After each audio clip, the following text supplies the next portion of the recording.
Hey there, and welcome to BingeBot, where we recap all the latest and greatest TV shows to help keep you in the loop. Today, we're taking a look at Mr. and Mrs. Smith, a spin-off series that's based on the 2005 action film. This tale of espionage stars Donald Glover and Maya Erskine as the eponymous Mr. and Mrs. Smith, two secret agents who must go undercover as a newly married couple. As always, if you guys want to support our channel, you can do so via YouTube memberships, Patreon, or Buy Me a Coffee, and unlock some cool perks along the way. But for now, let's get started with Episode 1, First Date. At an idyllic remote cabin, John and Jane are enjoying some drinks by their front porch, but their peaceful moment of respite is interrupted by the sound of a vehicle approaching them.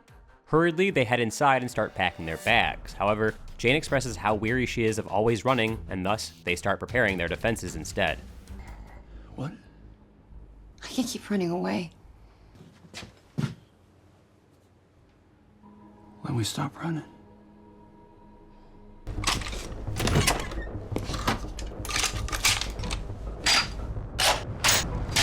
After John gets shot in the face from a bullet out of nowhere, Jane determinedly heads out, guns a-blazing, in an attempt to thwart her enemies. Her efforts are short-lived, however, as she takes a shot straight to the chest, succumbing to death. Elsewhere, a man and a woman make their first steps towards becoming a John and a Jane themselves, which are alias names for male and female spies.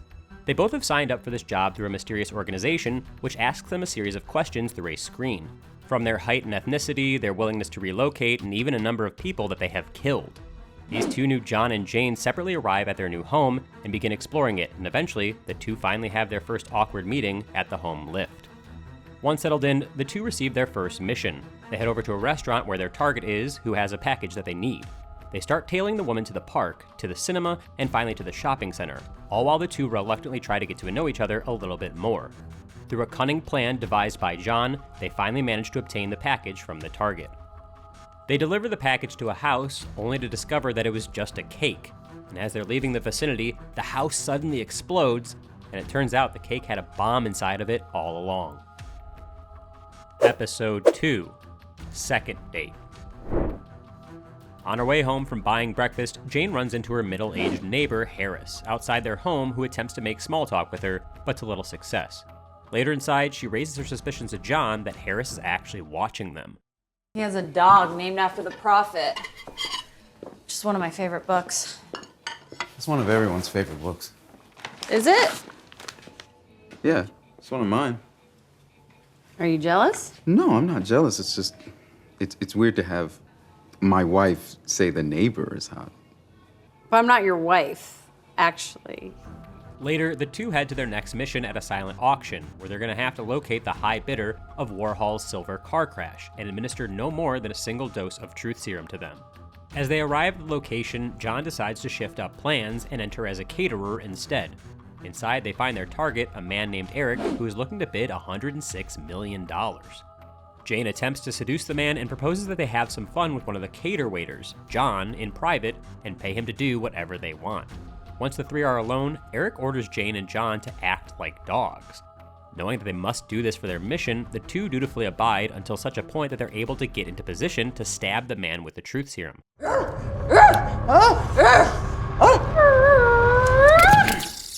What? However, in the process, they both inject individual serums, more than what the mission had required. Eric then stumbles out of the room and into the main hall, where he goes on stage and starts spilling in front of a whole room full of people.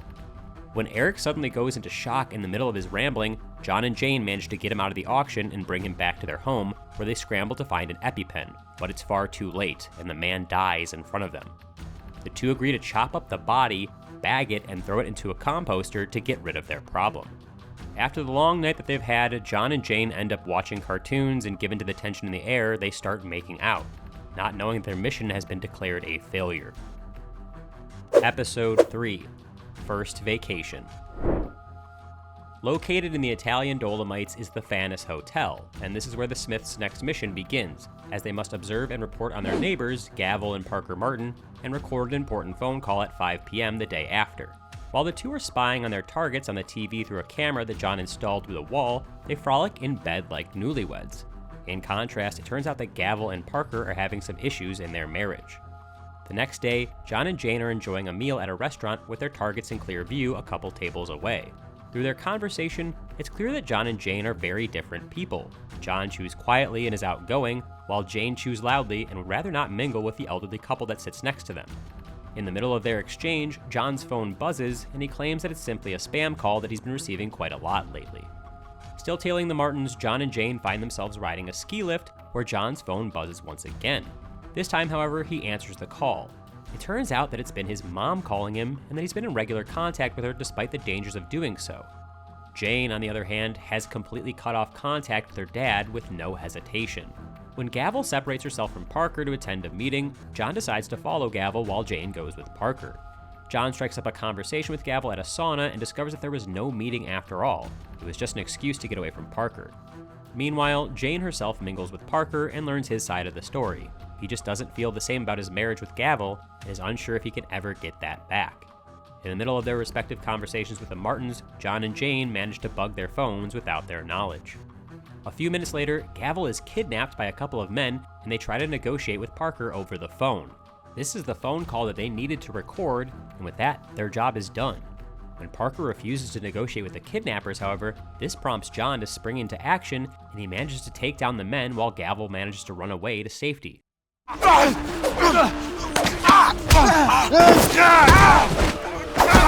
Unfortunately, John gets badly injured in the process, and Jane only manages to find him when he decides to share his phone's location, and she quickly comes to his rescue on a stolen snowmobile. Back at the hotel, Jane tends to John's injuries, and they both finally open up to each other and express how they both care for each other deeply despite their bickering. Episode 4. Double Date. It's the Smiths' day off, and they decide to pay a visit to the local farmer's market. There, John runs into an old fling Rooney and her son Benjamin. They do some catching up, and later while John is buying juice, he meets someone unexpected, another John Smith.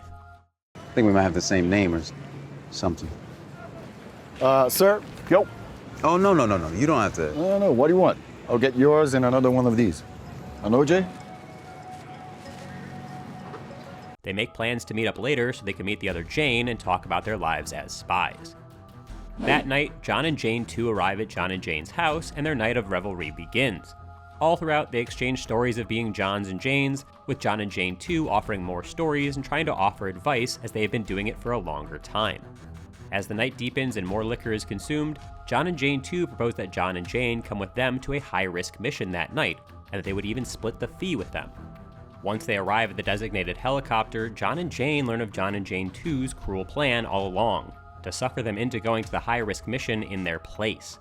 John and Jane are whisked off to a jungle with a package they must deliver to a certain set of coordinates where a group of men receive it.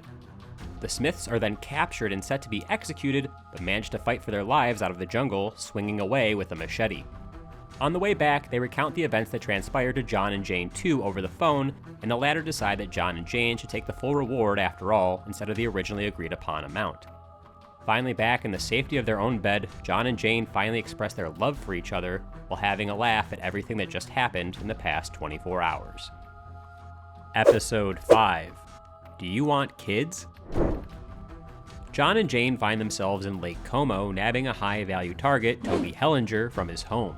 Toby is clearly a wanted man, as they are chased through the streets by multiple assailants no matter if they're on the road or on foot.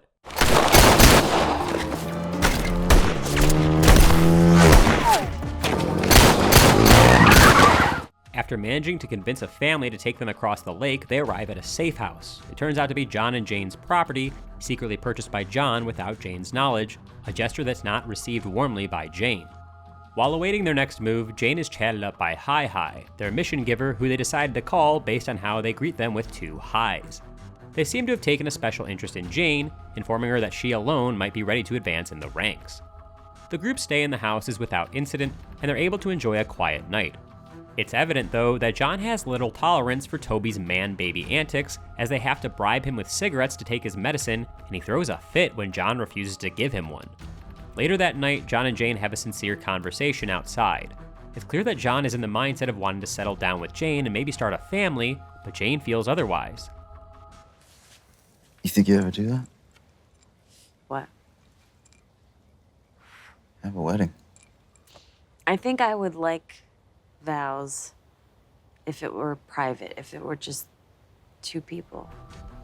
The next day, the two successfully escort Toby to the drop-off and head back home. There, they receive a package from Hi Hi as a reward for the mission, a wine bottle with a message that says, "Well done, Jane." This is not taken lightly by John, and he accuses Jane of skewing their mission report to her favor, which she hasn't actually done. Jane later also receives a message from Hi Hi, stating that they think she's ready to go up a level, and if she wishes to replace her John. Episode 6. Couples Therapy. Naked and Afraid. While the Smiths have taken a lot of wild and crazy missions during their time together, this might just be their toughest yet: therapy. In their first session, they talk to the therapist about their problems at work as computer software engineers, their differing views on having a family, and control issues. John feels like their boss has favored Jane more and is apprehensive about the proposal to replace him, despite Jane ultimately turning down that offer. On the subject of family, John still wants to have kids while Jane has not changed her stance about not having them, especially because of their line of work. Next, they recount to their therapist about a recent job that they took and how things did not go according to plan because of Jane intervening. They are interrupted when the therapist excuses herself to check out her son, who's in another room. Once she's out of sight, John and Jane talk more freely about the actual nature of the mission and how John thinks that Jane's actions almost got him killed. It's now their second therapy session, and the couple seems to have worsened since the last time. The topic of discussion this time around is on the couple's dynamic. Jane has taken a lead role for the two of them as of late, whereas John was the one in that position earlier on in their relationship. And this has John feeling insecure because he admits that he feels more comfortable being the one that is being looked up to. On the third session, it's clear that there is a distance between John and Jane. This distance all stems from one thing: their work, particularly the recent mission that took them into the wilderness to track down their target. While at camp during said mission, the two got into a heated argument which started from Jane catching John's lie about his favorite book being the same as hers. Then it all spiraled from there. This is all because of a book. I'm sorry, what was this about a book? He lied. I didn't read a book. That's what happened. Jane thinks that John has been condescending towards her all day, and then John fires back, asserting that Jane is always condescending to him, teaching him things that he doesn't feel like he needs to be taught. The tipping point comes when Jane mentions how John always calls his mom a clearly sensitive subject to John. He goes on a tirade about how he's all she's got and how he cares for her deeply, and contrasts this to how Jane has shunned her father, with John claiming that she doesn't understand feelings. The last shot is fired when Jane reveals that she made John her emergency contact, whereas John has his mother as his. The therapist ultimately suggests that the two get separate jobs for a while to cool off, which, unknown to her, isn't really on the table for them. As they leave the therapy session, John and Jane are handed a flash drive that contains the recording of all their sessions, which the two have clearly forgotten about. A few minutes later, the house's fire alarm is set off as the Smiths apparently started it themselves, aiming to burn the recordings as they have said things about their real job whenever the therapist was out of the room. Episode 7. Infidelity. The Smiths' morning begins differently this time. They wake up in different beds. They seem to have taken their therapist's advice to heart and are now doing things separately. Even their morning routine has changed. Jane heads out to visit a woman named Bev at her home, who has apparently been hanging out with John as of late. With a gun pointed at Bev, Jane asks her all sorts of questions regarding the nature of their friendship. Bev claims that all they do is watch movies, but ultimately reveals that John has even taken the liberty of telling her everything about the Smiths being spies, including their tumultuous relationship. Their conversation is interrupted by the doorbell, and it turns out to be John. Bev lets him in and they get cozy on the couch while snacking on some popsicles, but this doesn't last long as they soon engage in a fight which Bev manages to come out on top, and she makes her hasty escape.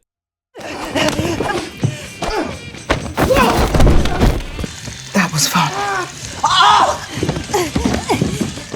In fact, she's really been a target of John's that was supposed to be a quick assassination job, but has now been going on for about a month. The Smiths try to follow Bev around the city thanks to a tracker that John managed to slap on her, but the chase ends when the tracker is left at the last location, since Bev managed to discover it and remove it, with her nowhere to be seen. Since this is now their third failed mission, their career as spies doesn't seem to look very bright. Back home, John prepares some soup for Jane, who's been feeling sick all day, while talking to his mom on the phone. The Smiths then reluctantly send in their report for their mission, and John declares that he's done and will leave in the morning. I'm done, Jane. Frustrated, Jane smashes the laptop on the floor. The next day, however, Jane receives a package, a new laptop, indicating that her job clearly is not done yet. Episode 8, A Breakup. Jane is having a quiet morning alone with her cat Max when she receives a mission that she's not prepared to see, to kill her John. To add to that, she gets hailed with a rain of bullets while preparing breakfast in her kitchen, an attack that Max unfortunately does not survive. Elsewhere, John and his mom Denise are on their way home from a nice day out, but before they enter the house, John senses that something is amiss. He sends his mom away to safety while he investigates the trap that's set by the doorway. Later, John and Jane meet up at an art exhibit where, on their way out, Jane has set up a clever bomb trap in the rotating door. However, John manages to escape and begins a long cat and mouse chase across the city. As the police catch wind of their melee, John manages to rile up a crowd of people by claiming that someone has a bomb. In the ensuing chaos, Jane and John escape the police and are finally separated.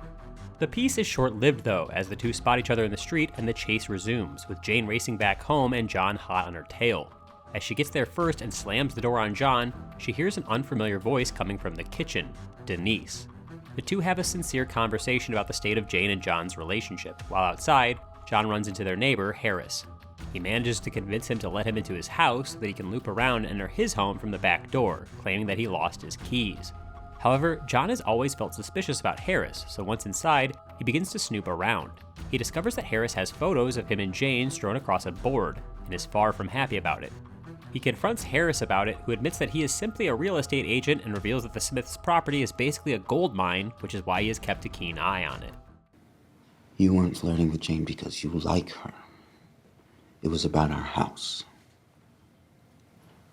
Do you want me to like her?